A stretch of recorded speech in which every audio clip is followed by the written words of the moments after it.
Aujourd'hui, on est à Contrôle Levage, on va à la rencontre de Cécilia. Elle va nous faire découvrir un petit peu son métier, le matériel, les engins. Je crois qu'elle va me former. On y va.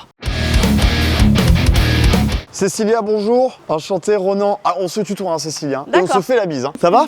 Ça va, très bien. Tu vas un peu me montrer tout ton métier de formatrice. Je vais tester un petit peu de matériel. T'as pas peur? Non. J'ai mon permis B. Ça, c'est ce que je vais piloter? Exactement. Chariot catégorie 3, comme nous avons pu voir au niveau de la partie théorie. Il va nous falloir une tenue adéquate. Ah bah, bien sûr. J'aime bien mon style, moi. Ouais, mais non, ça va pas aller. Hein. Non. Je vais te prêter des EPI. Ah, t'as ce qu'il faut pour moi. Gilet réfléchissant, paire de gants aussi. Chaussures de sécurité. Oui, parce que moi, c'est pas le cas, là. Oh, le look que je vais avoir.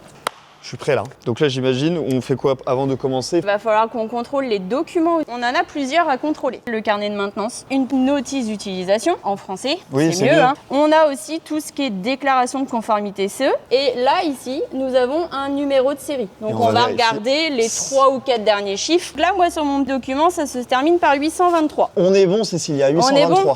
Et après, donc, on a la fameuse VGP. Donc ça, c'est tout ce qui est document. Donc après, on a le petit mémo technique.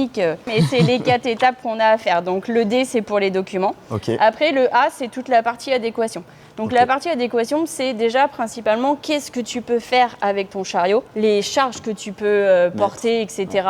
Les hauteurs à laquelle il va aller, du coup, par rapport à ta plaque. Ok. On va aussi travailler sur le paletier. Je te cache pas que je commence un petit peu à stresser. Hein. Tous les racks comme ça, où il y a une plaque de charge comme ça. On te dit charge par niveau. Un niveau, c'est ça. L'échelle, c'est de haut en bas. En bas. Tu dois contrôler aussi que tu as bien les sabots. Ça doit être fixé aussi au sol. Toutes tes lisses, tu dois avoir les goupilles de sécurité. Oui. Tout ce qui est palette, pareil, on jette un coup d'œil qu'elle soit propre, surtout que ça soit pas cassé ici en dessous. Le moindre détail qui n'est pas vérifié ou qui est mal vérifié, ça peut être une catastrophe. Voilà. Et ça me rassure du coup les vérifications. Tu commences toujours par le côté où tu vas monter dans le chariot, d'accord? Donc déjà, tu vas regarder tout ce qui est la structure de protection. On a bien notre volant. Au niveau du joystick, il n'y a rien de cassé, d'accord? On a bien notre ceinture de sécurité. La partie du mât, il n'est pas fissuré. Tu vas contrôler aussi tout ce qui est les vérins. On va contrôler tout ce qui est flexible. D'où pourquoi il faut les gants, parce que l'huile hydraulique est très nocive pour la santé. On va regarder notre tablier. On va contrôler aussi le niveau des fourches. Il ne faut pas que ça soit fissuré au niveau du talon. Alors on fait attention avec les chariots, ne jamais monter sur les fourches. Pneumatique aussi de ce côté. Tu as accès aussi aux batteries. Donc là, en fait, voilà, tu retrouves tout ce qui est automoteur électrique. Donc pareil, il n'y a pas de fil de dénudé. Tu as une jauge, hop, tu tires, mini, maxi, tu sais la quantité d'huile hydraulique qu'il y a à l'intérieur. Comme les voitures, au niveau d'huile. Donc ça, c'est pour la partie des vérifications. Et après, on va faire la partie essai.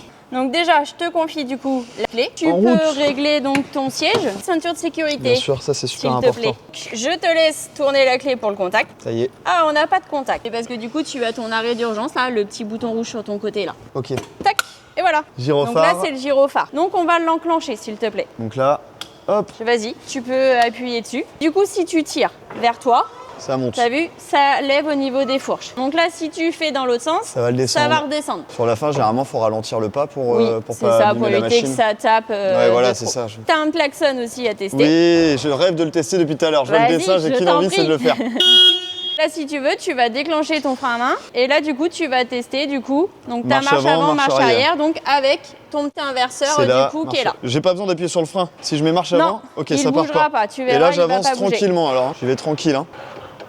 Toute manipulation, dès que tu t'arrêtes, après tu te rebascules en neutre. Au niveau des essais, on est bon. Tu vas pivoter pour descendre en fait du coup en marche arrière en gardant tes 3 points d'appui.